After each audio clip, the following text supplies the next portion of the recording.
நமக்கெல்லாம் தெரியும் பெஹல்காமில் நடந்த ஒரு தாக்குதல், துயரமான ஒரு சம்பவம். அதைத் தொடர்ந்து பாகிஸ்தானுக்கு எதிர்வினையாக இந்தியா இப்போ துவங்கக்கூடிய ஒரு யுத்தம். இந்த யுத்தத்தை பொறுத்தவரைக்கும் பாகிஸ்தானுக்கு பல்வேறு இழப்புகள், நிறைய இழப்புகள் இருக்குது அப்படின்ற மாதிரி நம்ம கேள்விப்பட்டுருக்கோம். எல்லாருடைய சொல்வதை அந்த இராணுவ நிபுணர்கள் சொல்வதையெல்லாம் நாம் கேட்டுட்ருக்கோம். அதே போன்று இந்தியாவுக்கும் ஏற்படக்கூடிய சில பொருளாதார சீரழிவுகள்லாம் சொல்கிறாங்க, பலர் சொல்கிறாங்க. இதோட உண்மை நிலைமை என்ன? ஒரு விரும்பத்தகாத நிகழ்வு தான் நடந்திருக்குது. அது எந்த உயிராக இருந்தாலும் அந்த உயிருக்கு ஒரு மதிப்பு அப்படிங்கிறது மிக அதிகம். இது நெடு நாட்களாகவே இந்த தீவிரவாதம்ங்கிற ஒரு விஷயம் உலக நாடு அளவில் ஒரு அச்சுறுத்தலாக போயிட்டுருக்குது.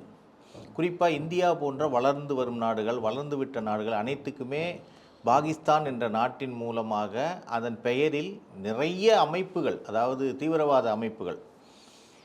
அப்போ பாகிஸ்தான்கிறது இஸ்லாமிய நாடு, அறிவிக்கப்பட்ட இஸ்லாமிய நாடு. அங்கே இருக்கக்கூடிய தீவிரவாத அமைப்புகள் மூலமாக உலக நாடுகளுக்கே அச்சுறுத்தல் இருந்துக்கிட்டு தான் இருக்குது. அதில் குறிப்பாக நமக்கு மிக அருகில் அவங்க இருக்கிறதுனால அதிகமான தொல்லைகள் இந்தியாவுக்கு இருக்குது.